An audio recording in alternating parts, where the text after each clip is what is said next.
জয় মা বলে জয় গুরু। নমস্কার, রাষ্ট্র বিহার আছে সকলকে স্বাগত জানাই। আশা করি সকলে ভালো আছেন।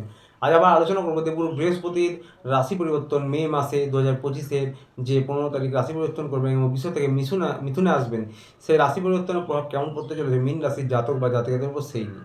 এখানে শুধুমাত্র দেবগুরু বৃহস্পতিকে নিয়ে আলোচনা করব এবং রাহুকে নিয়েও কয়েকটি কথা বলবো। তার কারণ হচ্ছে রাহুর দৃষ্টি দেবগুরু বৃহস্পতির উপর, দেবগুরুর দৃষ্টি রাহুর ওপর পড়বে এবং একটি ঘরে দুজনেই কিন্তু দৃষ্টি দেবে, দুটি ঘরে। তো সুতরাং সেই জন্য রাহু ছাড়া অন্য কোনো গ্রহকে নিয়ে এখানে আলোচনা করা হবে না। দেবগুরু বৃহস্পতি আপনাদের কিন্তু 4 নম্বর ঘরে প্রবেশ করবেন এবং এই 4 নম্বর ঘরে প্রবেশ করা মানেই হচ্ছে সুখ বৃদ্ধি করবে, আপনাদের সুখ ভাব, এটা সুখ বৃদ্ধি করবে। যারা মায়ের সঙ্গে সম্পর্ক মোটের ওপর একরকম চলছে, তাদের উদ্দেশ্যে বলবো যে মায়ের সঙ্গে আপনাদের সম্পর্ক ভালো হবে, মাতৃকুলের সঙ্গে সম্পর্ক ধীরে ধীরে ভালো হবে এবং আপনাদের বাড়ি রিলেটেড কিছু সুবিধা হবে। নতুন জায়গা কেনা বা বাড়ি কেনা, বাড়ি তৈরি করা, বাড়ি মেরামত করা, এই রিলেটেড কিন্তু কিছু সফলতা আপনাদের হবে এই দীর্ঘ সময় চলাকালীন, 1 বছর সময় চলাকালীন। পৈতৃক সম্পত্তি নিয়ে কিছু যদি আটকে থাকে কোনো কাজ, পৈতৃক সম্পত্তি রিলেটেড কিছু বাধা, সেটা কিন্তু দূর হবে, তবে ধীরে ধীরে হবে। এবং আপনাদের যারা কৃষিকাজ করেন, চাষাবাদ করেন, তাদের জন্য সময়টা মোটের ওপর ভালো যাবে 60%। তার কারণ হচ্ছে এখানে আবার রাহুর দৃষ্টিও পড়বে। এটি বুধের ঘর, বুধের সঙ্গে রাহুর শত্রুতা নয়, তবে রাহুর দৃষ্টি যেহেতু পড়ছে, সুতরাং অধৈর্য হবেন না। কখনো কখনো কিন্তু মাঝে মাঝে যে কোনো ইস্যুতে, যে সমস্ত রিলেটেড আমি কাজগুলো বললাম, সেই অনুযায়ী কিন্তু কিছু বাধা হতে পারে। বাড়ি মেরামতি, বাড়ির কাজ, বাড়ি রিলেটেড কিছু, মায়ের সঙ্গে সম্পর্ক উন্নতিতে, শ্বশুর বাড়ির সঙ্গে এবং পৈতৃক সম্পত্তি নিয়েও কিন্তু কাজ এগোবে। তবে আবারও বলছি, কিছু কিছু সময় কখনো কখনো বাধা হতে পারে, তবে সেটা আপনারা যারা প্রচেষ্টা প্রয়াস করছেন সেটা বেশিক্ষণ স্থায়ী হবে না। সম্পর্কের ক্ষেত্রেও তাই, মনোমালিন্য বা মাঝে মাঝে কখনো ভুল বোঝাবুঝি, ইগো হতে পারে, কিন্তু সেটা বেশিক্ষণ স্থায়ী হবে না। দেখুন, বৃহস্পতির আশীর্বাদ আপনাদের সুখ বৃদ্ধি হবে এবং আপনারা মোটামুটি এই 1 বছর সময় 60% আপনাদের জীবনটা সুখময় হয়ে উঠবে। বুক এবং পেট রিলেটেড কখনো কোনো সমস্যা মাঝে মাঝে হতে পারে, তবে ছোটোখাটো হবে, বেশি বড় কোনো সমস্যা হওয়ার সম্ভাবনা নেই। ওজন বৃদ্ধি হতে পারে, হরমোনাল সমস্যা টুকটাক হতে পারে, বা ওজনটা আপনারা যারা ওজন লস করতে চাইছেন, ওয়েট লস করতে চাইছেন, তারা কিন্তু মন বা আশা অনুরূপ কিন্তু সফলতা হয়তো পাবেন না। প্রচেষ্টা করলে অবশ্যই ওজন আপনারা কম করতে পারবেন, তবে যতটা আপনারা চাইছেন সেই অনুযায়ী স্যাটিসফাইড একটু কম হতে পারে। এই রাশি পরিবর্তন করে দেবগুরু বৃহস্পতি এই স্থান থেকে আপনাদের রোগ, ঋণ, শত্রু এবার কিন্তু পুরোটাই মোটামুটি নিয়ন্ত্রণে আনতে পারবেন। মাঝে মাঝে একটু সমস্যা হতে পারে, ছোটোখাটো রোগ ভোগাতে পারে, বা ছোটোখাটো যারা প্রতিযোগী রয়েছে, শত্রু রয়েছে, তারা একটু একটু মাথা চাড়া দিলেও তাদেরকে পুরোপুরি নিজের কন্ট্রোলে আনতে পারবেন। রোগ, ঋণ, শত্রু এবং শারীরিক রোগও কিন্তু আপনাদের বড় বড় যে সমস্যাগুলি বেশ কিছু সময় ধরে ভোগাচ্ছিল, সেগুলো কিন্তু কন্ট্রোলে আসবে। ছোটোখাটো কোনো সমস্যা ভোগাতে পারে, তবে রোগ, ঋণ, শত্রুর উপর আপনারা 60% কিন্তু নিয়ন্ত্রণ আনতে পারবেন দেবগুরুর এই দৃষ্টিতে। কেন বলছি 60%? তার কারণ হচ্ছে রাহুর দৃষ্টি পড়ছে সেই অনুযায়ী। তবে আপনারা কিন্তু অনেকটাই বেটার পজিশনে চলে যাবেন। আপনাদের এই ঋণ কিন্তু আপনাদের কম করতে পারবেন। লোনের সমস্যায় যারা রয়েছেন তারাও সেগুলো কিন্তু অনেকটা ভালো পজিশনে আনতে পারবেন। গুপ্ত শত্রু হোক বা প্রতিযোগী হোক, তাদের কিন্তু আপনারা দমন করতে পারবেন বা তাদের থেকে অবশ্যই এগিয়ে যেতে পারবেন। কোর্ট কেস, মামলা, মোকদ্দমা, এই সমস্ত যাদের সমস্যা রয়েছে তাদেরও কিন্তু 60% সফলতা হবে দীর্ঘ সময় চলাকালীন। মাঝে মাঝে কখনো কিন্তু নেগেটিভ ফল হতে পারে, তবে সেটা বেশিক্ষণ স্থায়ী হবে না, সেই বাধাটা বেশিক্ষণ স্থায়ী হবে না। 60% আপনারা কিন্তু বেটার ফল করবেন। আইনি জটিলতা, কোর্ট কেস, এই সমস্ত রিলেটেড। মামি মাসি যারা রয়েছেন তাদের সঙ্গেও আপনাদের কিন্তু মিশ্র সম্পর্ক থাকলেও 60% আপনারা প্রচেষ্টা প্রয়াস অনুযায়ী সম্পর্ক উন্নত করতে পারবেন এই দীর্ঘ সময় চলাকালীন। ডান পা, পেটের নাড়ি, এই সমস্ত রিলেটেড কখনো কোনো সমস্যা হতে পারে। তবে আবারও বলছি, শারীরিক সমস্যাও কিন্তু অনেকটা, আপনারা বড় বড় সমস্যা পুরোনো সময় ধরে যেগুলো ভোগাচ্ছিল সেগুলো অনেকটাই কমে যাবে, সেগুলোর থেকে নিস্তার পাবেন। টুকটাক ছোটোখাটো সমস্যা ভোগাতে পারে, বেশিক্ষণ বা বেশি দিন স্থায়ী হবে না। তার কারণ হচ্ছে ওই যে রাহুর দৃষ্টিটা থাকছে সঙ্গে, সেই উদ্দেশ্যেই কথা বলা। রাহু রয়েছে কিন্তু কুম্ভ রাশিতে, কুম্ভ রাশির রাহুও কিন্তু খারাপ ফল দেয় না, তবুও যেহেতু রাহু মাঝে মাঝে কোনো ছোটোখাটো সমস্যা দিতে পারে।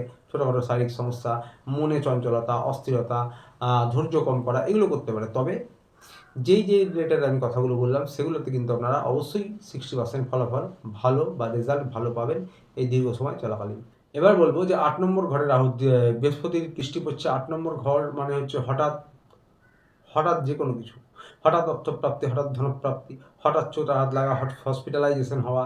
এই ক্ষেত্রে বলবো যে দেবগুরু বৃহস্পতির দৃষ্টিতে শুভত্ব আছে, তার সাথে রাহুর দৃষ্টি রয়েছে, তবে হঠাৎ অর্থপ্রাপ্তি হতে পারে, হঠাৎ ধনপ্রাপ্তি হতে পারে। যারা শেয়ার মার্কেট, যারা লটারিতে ট্রাই করেন, তাদের ক্ষেত্রে কিন্তু মাঝে মাঝে কোনো কিছু প্রাপ্তি হতে পারে। এবং রাহুর দৃষ্টির ফলে কিন্তু চোট আঘাত, হসপিটালাইজেশন যে সমস্যাগুলি তৈরি হয়, বিশেষ করে 8 নম্বর হাউসে, সেগুলো কিন্তু দেবগুরু বৃহস্পতির দৃষ্টি আছে বলে হবে না। অর্থাৎ চোট আঘাত লাগলেও সামান্য, হসপিটালাইজেশন হওয়ার সম্ভাবনা একেবারেই নেই, কারণ দেবগুরু বৃহস্পতির দৃষ্টিতে অমৃত রয়েছে। দেখুন, যাদের ব্যক্তিগত লগ্নপুষ্টিতে গ্রহের স্থিতি অত্যন্ত খারাপ, দেবগুরু বৃহস্পতি রাহুর রিলেটেড দশা খারাপ চলছে, এই ঘরটি শুক্রের দশা খারাপ চলছে, তাদের ক্ষেত্রে কিন্তু বৈষম্য হতে পারে।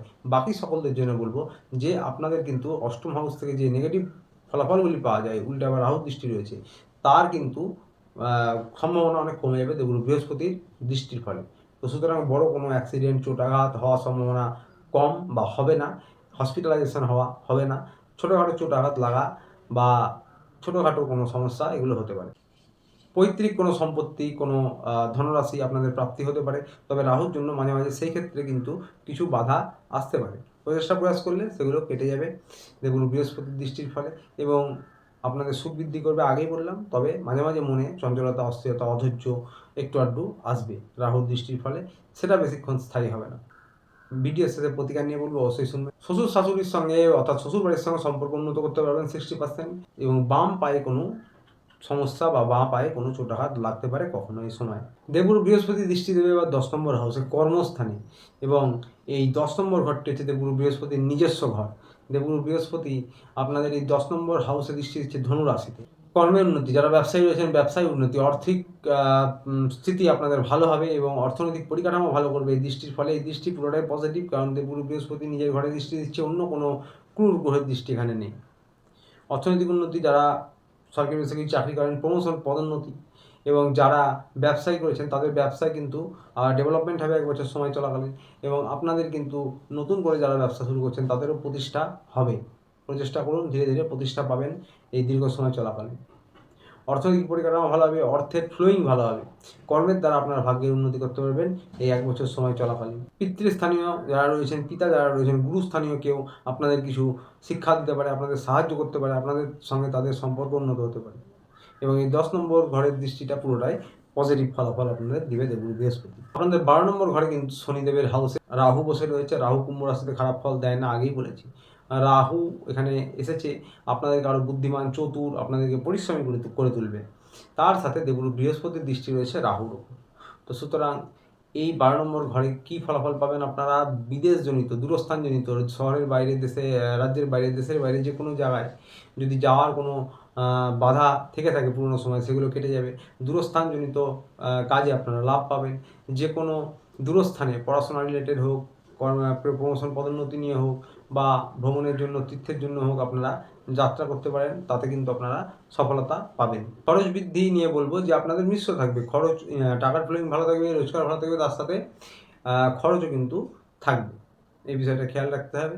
এবং আপনাদের শয্যা সুখ বাড়বে। কাকা কাকিমা যারা রয়েছেন তাদের সঙ্গে সম্পর্ক উন্নত করতে পারবেন, তাদের সাহায্য পেতে পারেন, তাদের সঙ্গে আপনাদের সম্পর্ক উন্নত হবে। প্রতিকার নিয়ে বলবো, যারা মীন রাশির জাতক জাতিকা রয়েছেন, যারা কোনো গুরু দীক্ষিত, তারা নিজের ইষ্টের আরাধনা করুন প্রত্যহ। এবং এছাড়াও ওম ক্লিং কৃষ্ণায় নম, ওম ক্লিং কৃষ্ণায় নম, আবারও বলছি ওম ক্লিং কৃষ্ণায় নম, এই মন্ত্র 108 বার করগুণে প্রত্যহ জপ করতে পারেন। চোখ বন্ধ করে ধ্যানের মতন 1 মিনিট 2 মিনিট করতে পারেন, অত্যন্ত ভালো প্রতিকার হবে। বাড়ির ছাদে বা উঠোনে পাখিদের প্রত্যহ কিছু খাবার খান, এটি সারা জীবন করতে পারেন। তো অস্ট্রেলিয়া পর্যন্ত ভিডিওটি ভালো লাগলে চ্যানেলটি অবশ্যই লাইক, সাবস্ক্রাইব করে পাশে থাকবেন। দেখা হচ্ছে আবার পরের ভিডিওতে। ততদিনে ভালো থাকবেন, সুস্থ থাকবেন। নমস্কার।